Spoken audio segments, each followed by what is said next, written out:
If you are here with us in the sanctuary, please feel free to come take a seat. Good morning to everybody joining us on the live stream this beautiful, somewhat muggy Sunday morning.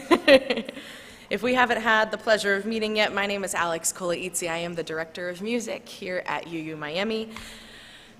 And if you are joining us on the live stream this morning, please feel free to get a candle or a chalice that you can light with us when we light the chalice this morning. Everybody, our first hymn this morning is in the gray hymnal.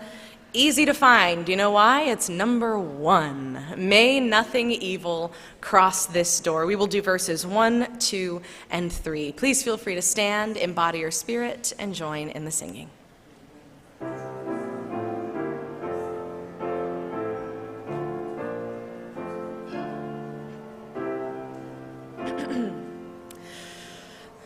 May nothing evil cross this door, and may ill fortune never pry about these windows. May the roar and rain go by. By faith made strong, the rafters will withstand the battering of the storm. This hearth through all the world grow chill will keep you warm. Peace shall walk softly through these rooms, touching our lips with holy wine, till every casual corner blooms into a shrine.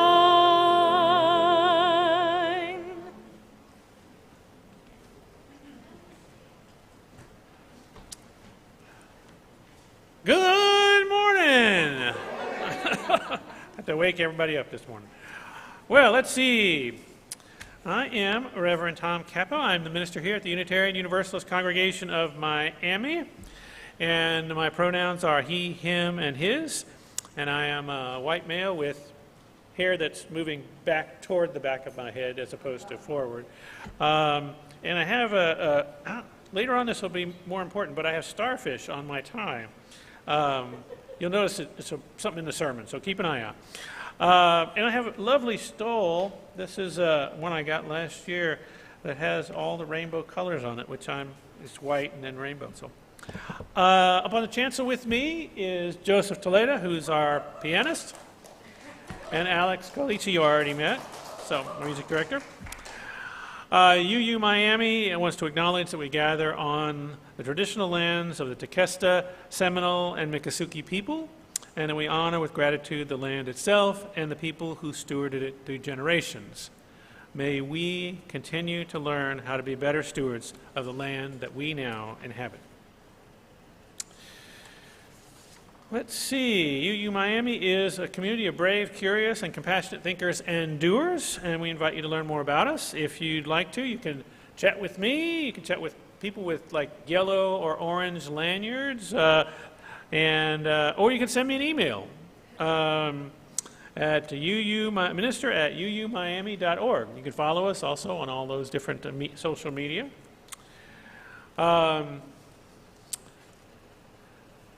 Would you all join me in our unison affirmation? We say this each Sunday.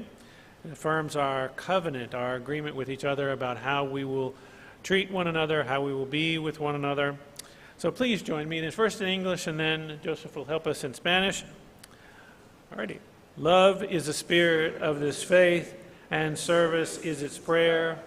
In love we agree to dwell together in peace, to seek knowledge and freedom, and to help one another. Joseph.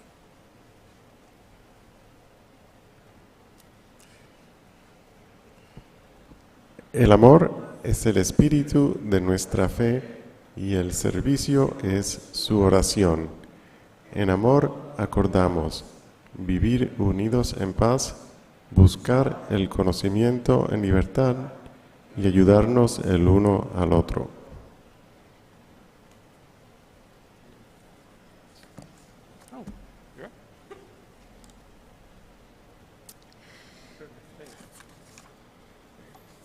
This way, this way, this way. Dun, da, da, da. It is custom in Unitarian Universalist congregations to begin our time together with the lighting of the chalice, which is a symbol of our religious tradition. Our chalice reading this morning was written by Unitarian Universalist Reverend Melanie Morrill Esminger. Come, come, whoever you are welcome here. No matter your age, your size, the color of your eyes, your hair, your skin, you are welcome here. No matter how you came here, if you came alone or with others, you are welcome here. No matter whom you love, or how you speak, or whatever your abilities, you are welcome here. Whether you come with laughter in your heart or tears in your eyes, you are welcome here. If you come with an open mind, a loving heart, and willing hands, then you are indeed welcome here. We will now sing the youth out to their RE classes with Jessica, who is back there. If you are a youth, which I think all of them are at the table almost back there. Yeah. Shall we sing together? And please feel free to turn and face them as we sing them out.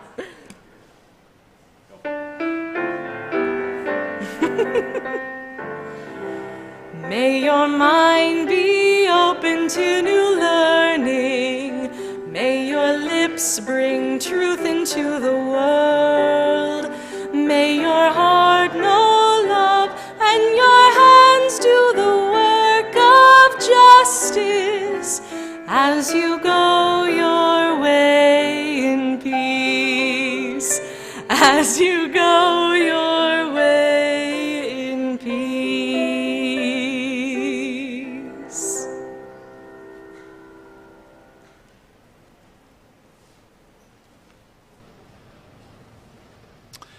Each week we set aside a time for those of you who wish to share joys or sorrows that you've experienced in your life with this, your faith community. For us, hearing your joy makes us happy, and your sorrow, well, we want you to know you're not alone, that we are walking with you. So if you want to come up and share a joy or a sorrow, please do. Please say your name as you share.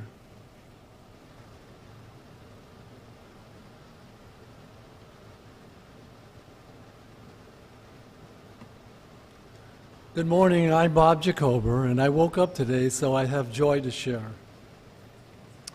Good morning, everybody. I'm glad to be here with you. If I can be quiet and listen, I may learn something good and new. We come to learn the human condition and how our best to be, to enjoy our tribal closeness, warmth, and good, so good for you and me. We study all the world, people and religious varieties, to make it so we can be friends and enjoy all our societies and work together for peace on earth. Let's start with you and me and our UU Miami tribe, the best way to be.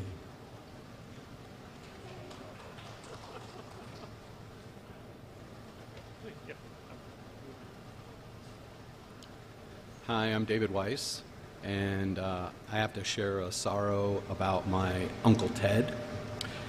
He's been battling prostate cancer for about 20 years now, and this past week he made the choice to go into hospice. And he's dearly beloved by all his nieces and nephews, including me. So it's going to be sad to see him go. But I'd also like to tack on a public service announcement. If you are a male over 35, or especially if you have prostate cancer in your family history, you should know what your PSA, and no pun intended, what your PSA blood level is. So you can get it, it's a simple blood test. You can get it done as part of your annual physical. But if you don't know what that number is and you're over 35, then you're rolling the dice. So just please go get it checked. And avoid this kind of problem. So, thanks.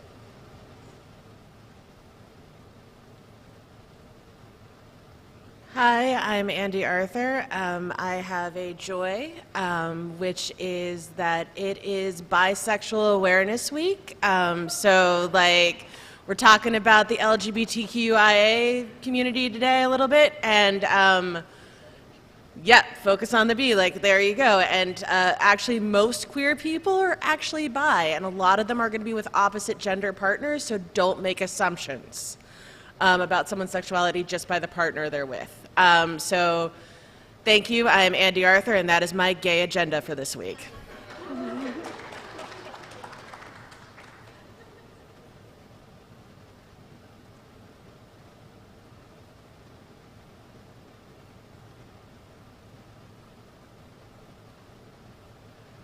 Good morning. I'm Luigi Ferrer. Thank you, Andy, for recognizing Bi-Visibility Week. I don't know if you guys noticed, I wasn't here last week. I had the joy of sharing Sunday service with Abundant Love Unitarian Universalist in Atlanta, a tiny new congregation, a black gay minister in the west side of Atlanta doing tremendous work. And I was in Atlanta to attend the Point Source Youth Conference, on which where I spoke about how communities of faith can provide safe space for LGBTQ youth. So that's my joy, and I'm glad to be back home in a larger congregation.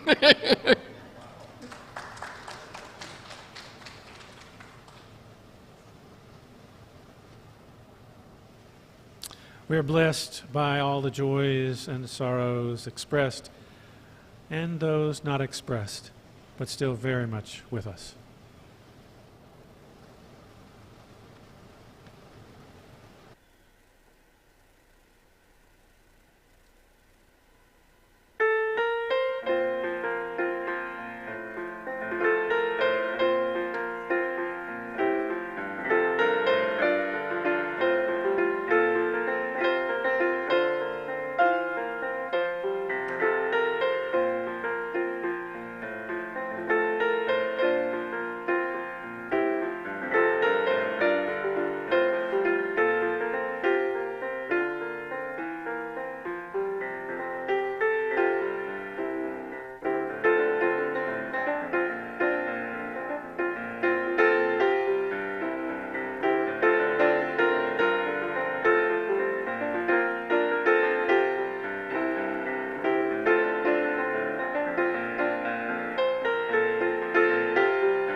So nice to have lovely music. It's just amazing.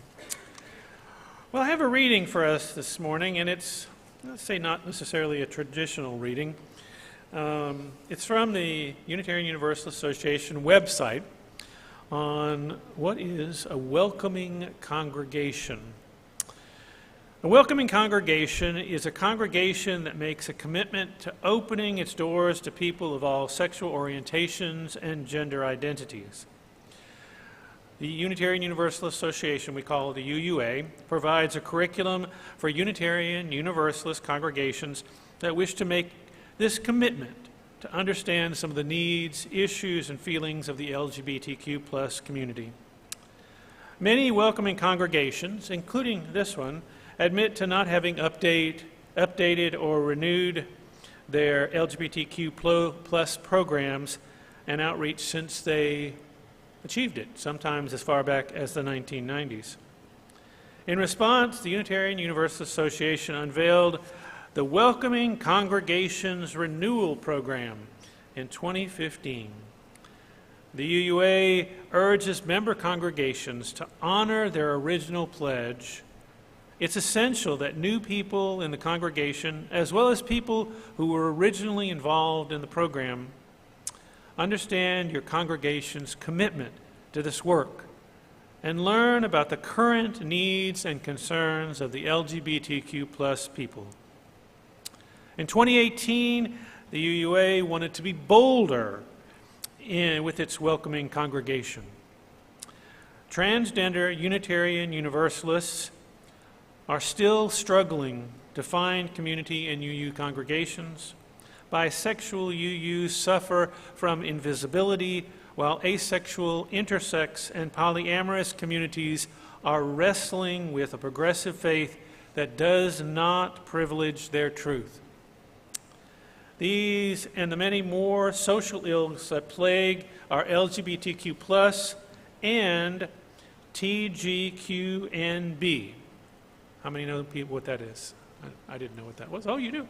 Transgender, genderqueer, and non-binary communities are calling us into a deeper commitment to ensure that our Unitarian Universalist congregations are living into the welcome that we boldly proclaim.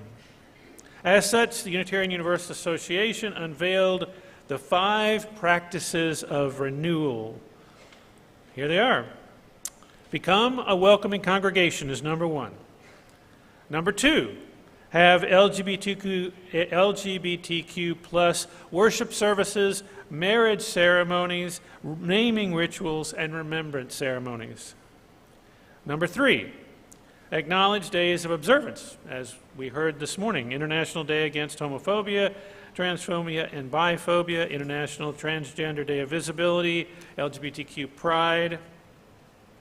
Number 4, have welcoming religious education, an annual opportunity for the congregation to experience a welcoming congregation module, engaging LGBTQ+, TGQNB issues and topics. And finally, number 5, support a welcoming congregation project, a project that uplifts the dignity of the LGBTQ+ and TGQNB communities. These 5 practices of welcome and renewal are 5 benchmarks that every congregation will need to integrate into the congregational life in order to ensure that lesbian, gay, bisexual, transgender, intersex, asexual, two-spirit, genderqueer, non-binary, and the like feel fully welcomed, centered, and embraced in our Unitarian Universalist congregations.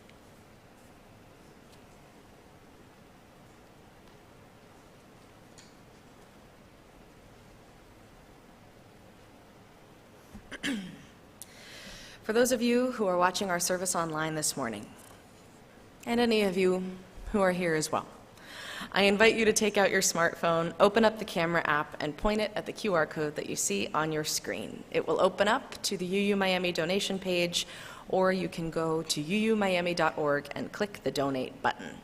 Please do check if the donation is a donation or a part of your pledge to the church to allow us to allocate your funds properly.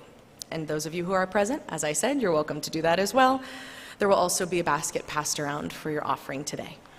Today you'll have the opportunity to not only donate to this congregation, but also to Florida Rising. They describe themselves as a nonprofit organization that organizes multiracial movements to win elections, change laws, and create a state where everyone can be safe, happy, and whole. They advocate for economic and racial justice across Florida and build independent power that centers on historically marginalized communities, so everyday Floridians shape the future of our state. This congregation is sacred to so many of us, a community of memory and of hope. Let there be an offering to sustain and strengthen this place, for we are now the keepers of the dream.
You know, I almost asked Bob to come up and sing that with me, but I...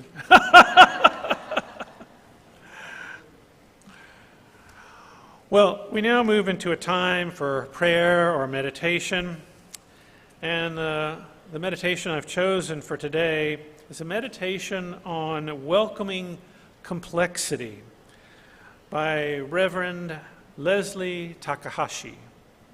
So I invite you now each into your own space for prayer or meditation, whatever posture that works for you, or breathing, or if your eyes are shut or resting, whatever provides you the space you need to move into prayer or meditation.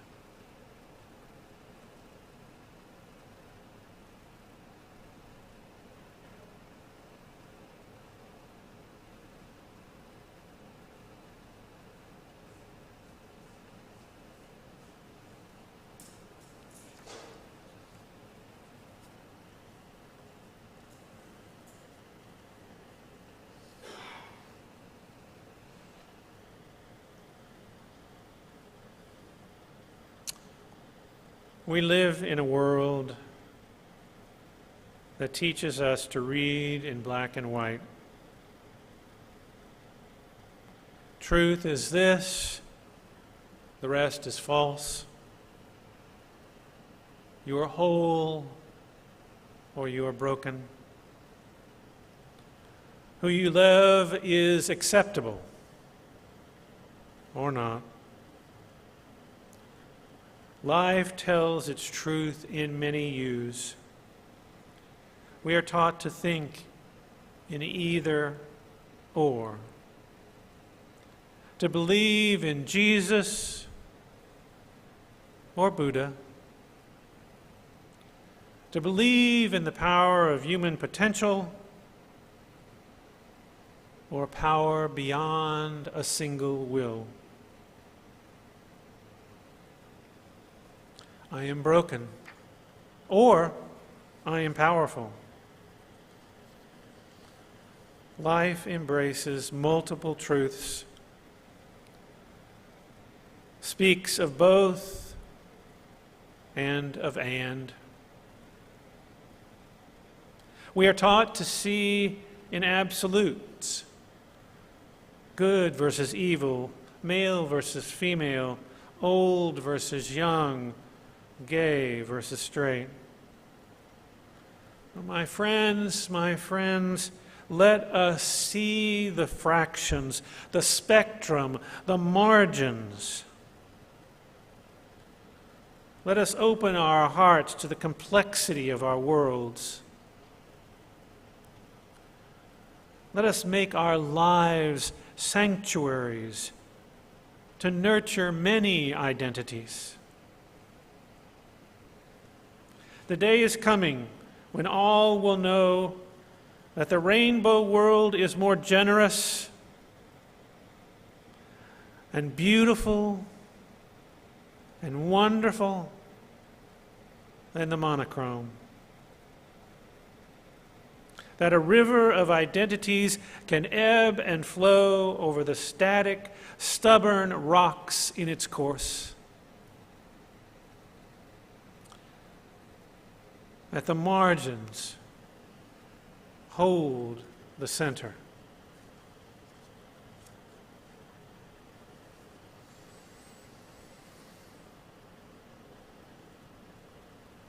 Amen, and blessed be.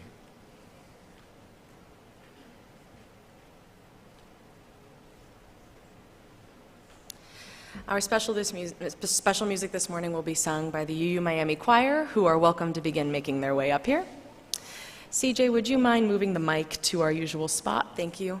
If you have an order of service in your hands this morning, if you don't, they're in the back. You don't need one, but I want to let you know that the text of the song that the choir is singing is on the back so that you can follow along. Yeah, that's fine, CJ, thanks. I will repeat the refrain for you. The song is entitled Harbor, written by Anna Tabush. She wrote this as a part of a larger work, a larger collective, I should say, called Choirs Against Racism. And the refrain that you'll keep hearing over and over is, "For our door is always open, and our hearth is always warm. When you need a place to shelter, we're a harbor in the storm."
And you too can be a member of the choir. And you too.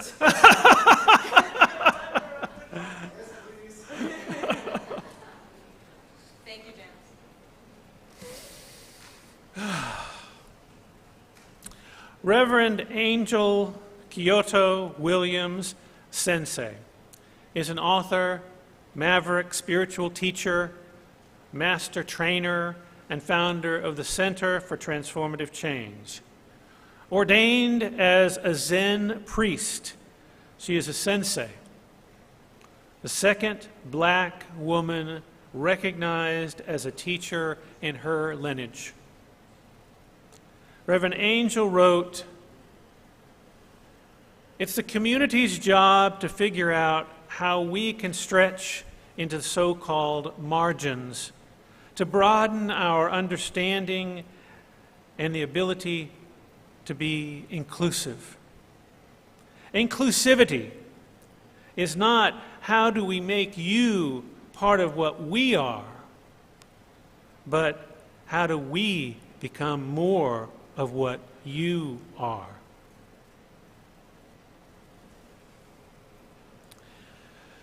Back in early 2019, I think, some of us attended a Southeast Florida cluster workshop. I specifically remember Luigi joining me at that workshop, the gentleman with the orange shirt in the back. During the workshop, we went to a breakout group. The breakout group was called Renewing Our Welcoming Congregation Designation. We came back energized. We were ready to get the congregation working on the renewal process. And shortly after, COVID hit, and everything came to a standstill. As you might already know, last year and this year, the Miami-Dade School District Board refused to let LGBTQ students recognize LGBTQ History Month. And in addition, the state no longer allows teachers to use a student's preferred pronouns. The gay-straight alliances on campuses are banned. And the many groups that provide resources and support to the LGBTQ community on the campuses, student campuses of our Dade County schools have been banned. So no resources can get in to our LGBT students on any of the campus in Miami-Dade County.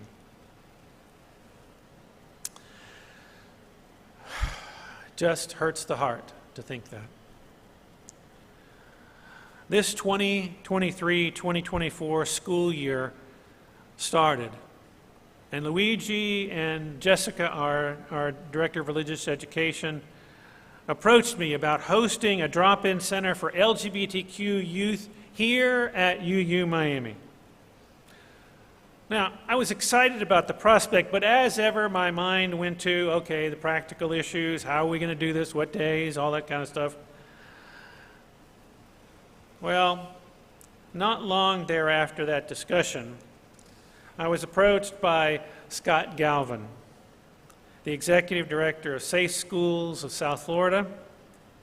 We met and talked about how our congregation could help the local LGBTQ community, particularly LGBTQ youth and students. He told me that Pride Lines, a nonprofit that had supported LGBTQ students, had no money and was essentially defunct. And Safe Schools, which had before provided resources in schools for the LGBTQ youth, was now banned.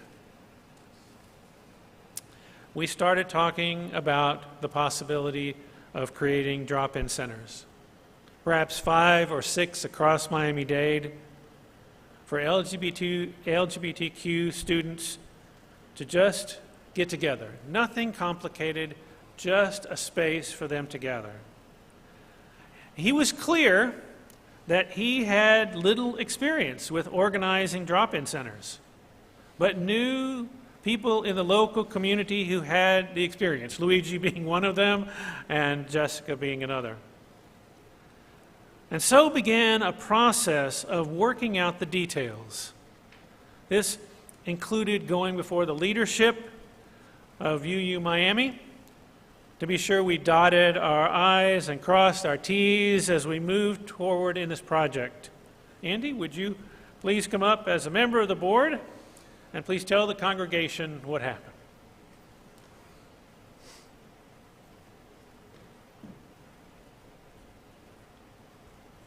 So when Reverend Tom brought this to our attention, we knew that this was something we wanted to do. We actually had an emergency board meeting last week after the speaker to talk through and do things.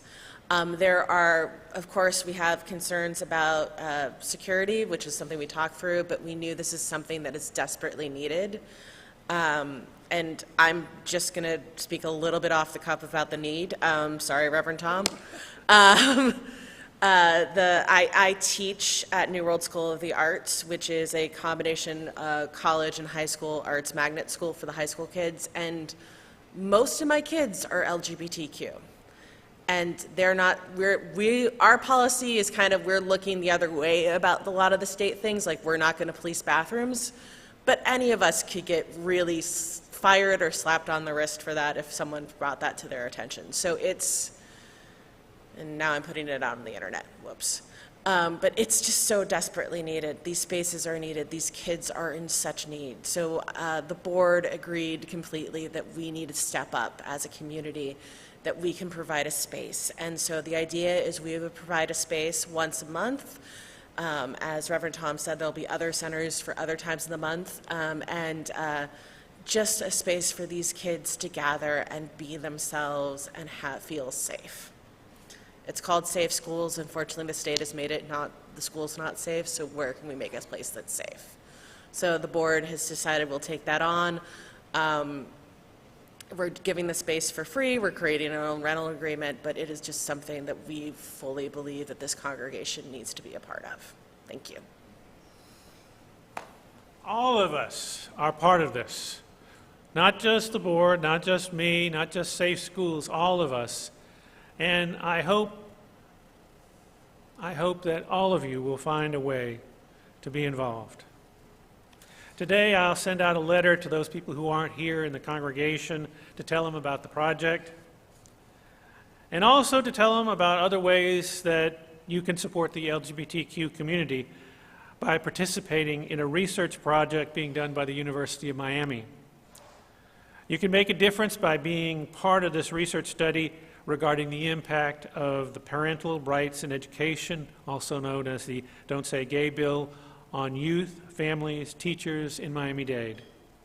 And you can pass this information, you can pass this letter along to anybody you want to, anybody who might be interested in participating in this research or in supporting this project that we're doing.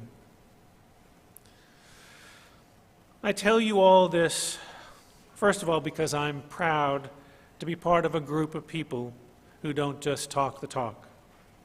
We are now being a people of action. As a small congregation, we cannot make a difference in all the social ills that are going on around us and impacting many of us. But we can and do make a difference in a couple. And I believe helping the LGBTQ community can be one of the ways we can make a difference, a positive impact in Miami-Dade. I don't know how many kids are going to show up. I don't know how Safe Schools is going to raise all the money they need to support the program. I just know that this is one thing that this congregation can do to make a difference. I don't know if you've ever heard the story of the child and the starfish, so I tie with the starfish. One day a man was walking along the beach and he noticed a boy picking up and gently throwing things back into the ocean. Approaching the boy, the man said, "Young man, what are you doing?" And the boy replied, "Throwing starfish back into the ocean. The surf is up and the tide is going out. If I don't throw them back, they'll die." The man laughed to himself. He said, "Do you realize there are miles and miles of beaches and hundreds of starfish? You can't make any difference."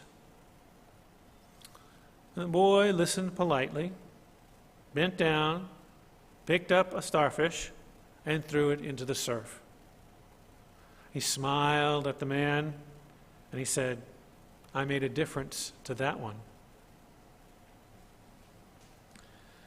The moral of the story is everyone can make a difference, even if that difference only affects one other person. Even if this drop-in center helps just one child, it helped that one child, and that is significant. I know for me that making a difference in one person's life is significant. I feel it.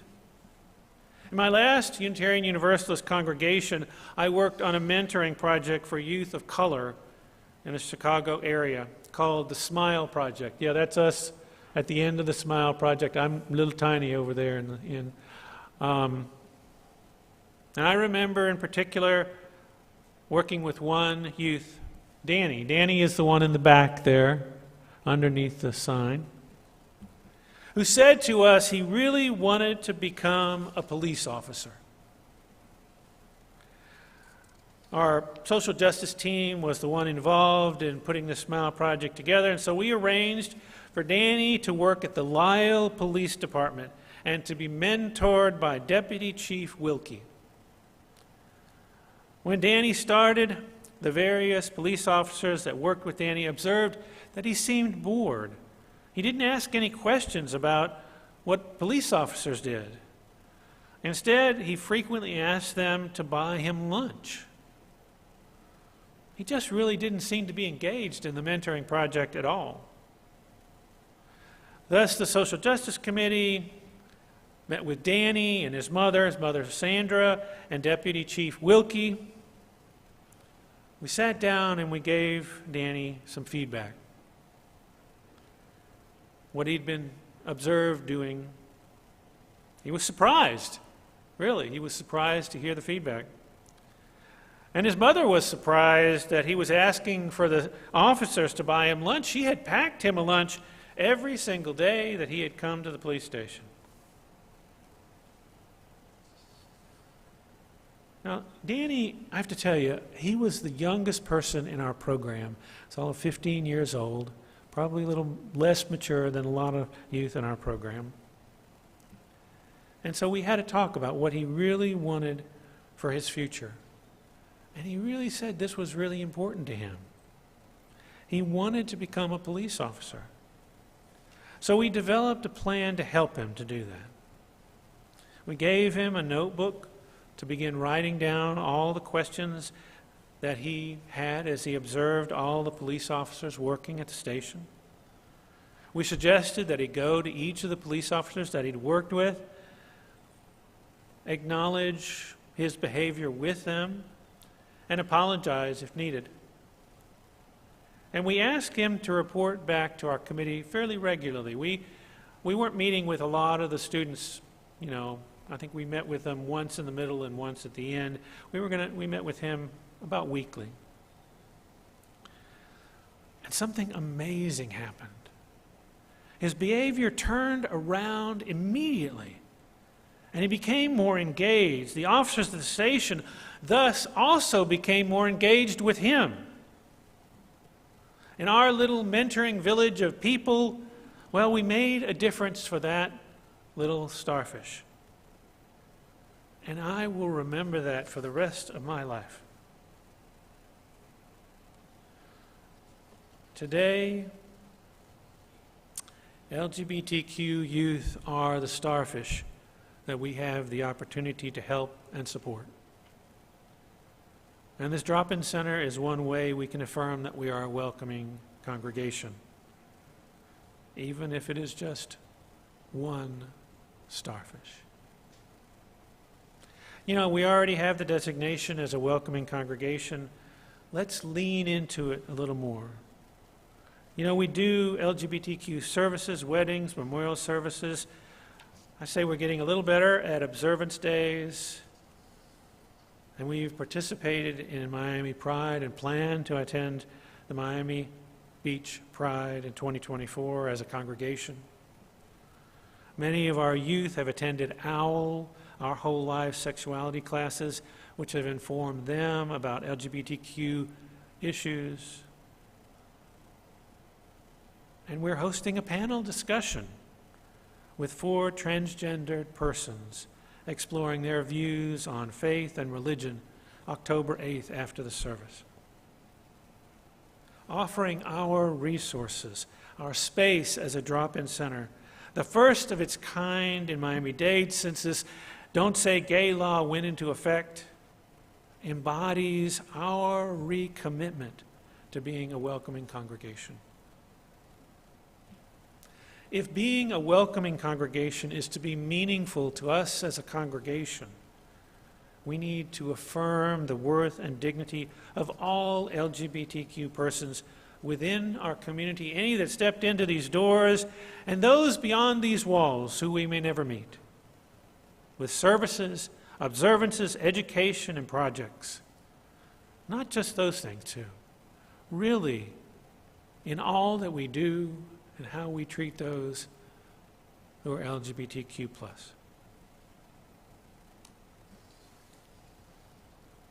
I don't know if you know it, but there is a monthly Zoom hosted by the Unitarian Universalist Association to educate congregations on how to be more effective welcoming congregations. Maybe some of us could attend that.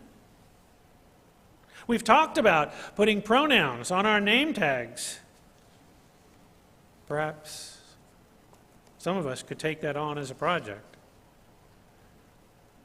We talked about making sure that anyone who comes on this campus sees that we have gender-inclusive bathrooms, respecting that each person knows which bathroom is right for them.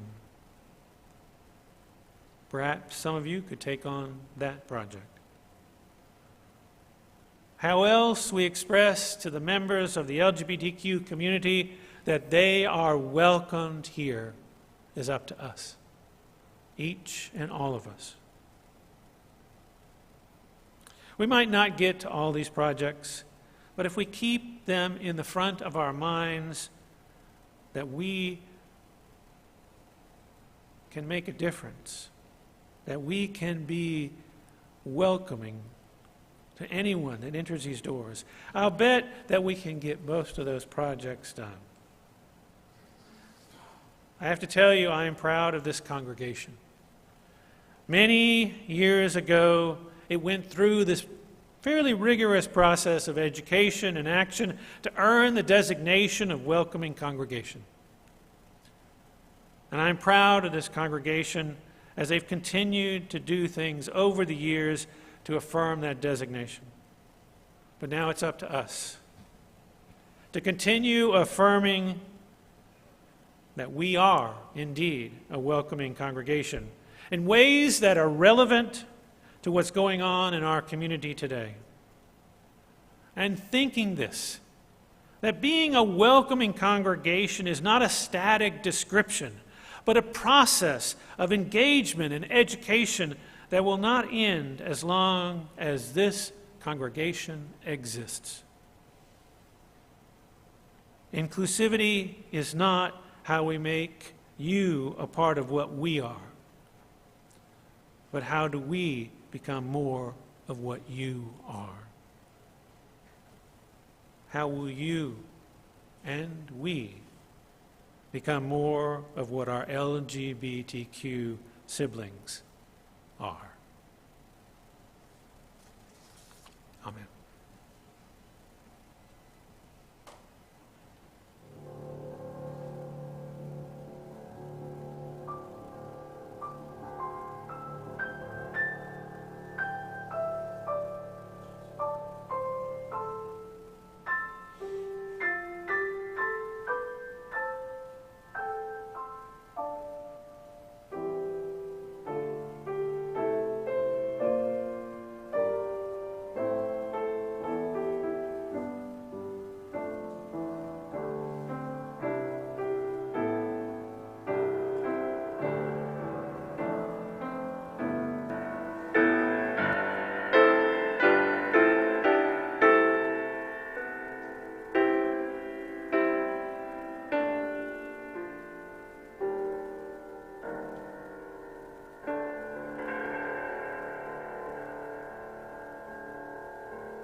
Our closing hymn today is in the gray hymnal, number 170, We Are a Gentle, Angry People. This was written by Holly Near as a response to the assassination of LGBTQ+ rights activist Harvey Milk.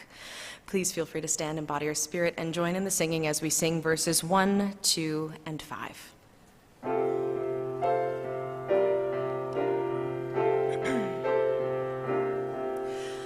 We are a gentle, angry people, and we are singing, singing for our lives. We are a gentle, angry people, and we are singing, singing for our lives. We are a justice-seeking people, and we are singing, singing for our lives. We are a justice-seeking people, and we are singing, singing for our lives. We are gay and straight together,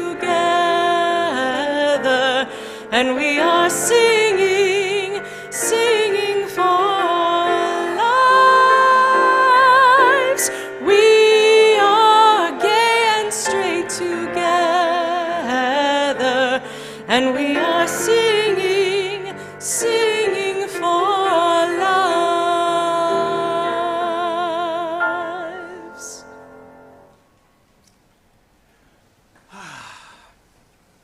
Well,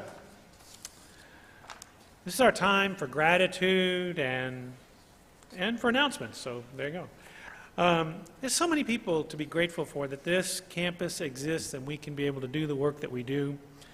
The staff is it's not just those paid staff like myself, but the volunteer staff who put in extreme amounts of time and energy, resources to make sure that this campus exists for those who walk in our doors and for the work that we do beyond this place.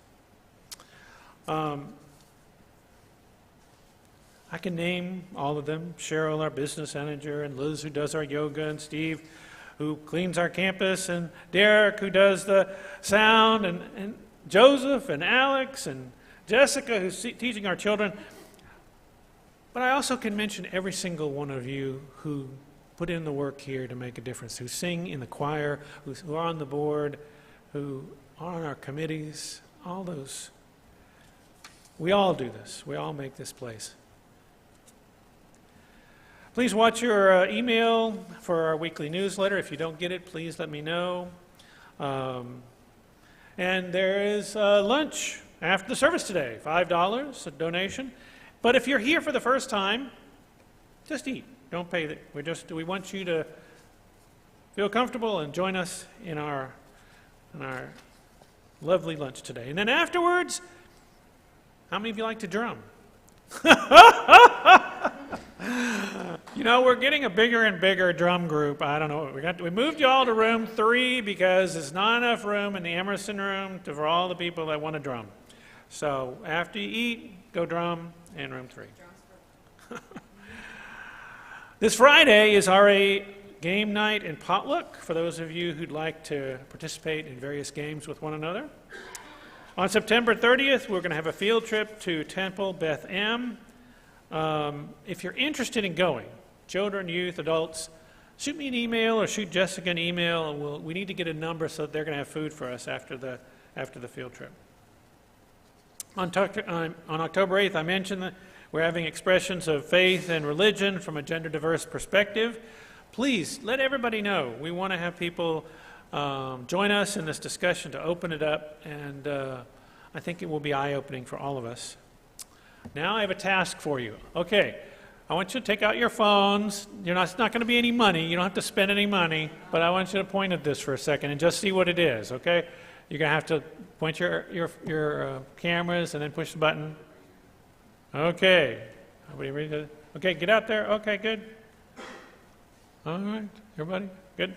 Now, we here on October 22nd are hosting an interfaith potluck. That's what that's for. 22 people have already signed up, none of them from our congregation. You signed up? Oh, good. Well, this was last week that I looked at it. Good, good. Sign up, come, be part of this interfaith potluck. We'll have a capacity for about 130 people, and so we want as many of our folks to be there as possible. It's here.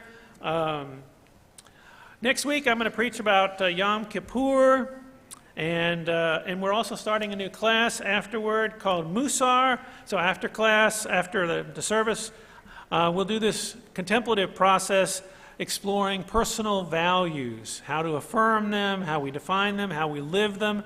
The book that we're going to be using is this one, The Spiritual Practice of Good Actions by Greg Marcus. All right, now for closing words. These are offered by Danez Smith. Danez Smith is a poet, writer, performer in St. Paul, Minnesota. They are queer, non-binary, and HIV positive. Let us not be scared of the work because it is hard. Let us move the mountain because the mountain must move. Let us, O Lords above and within, let us be useful neighbors and tender their wounds. Let us be more bandages than blades. Unless the blade is needed, let us be a sword against what does not bring us closer to home. Let us be dangerous to that which fails us and bring us a world good to us. All of us. All us. All us. Amen. Now I invite you, if you would, stand up, look around, see all these people here, go greet somebody, or two, or three, get to know them, and then we'll have lunch. And Joseph, you will play us out.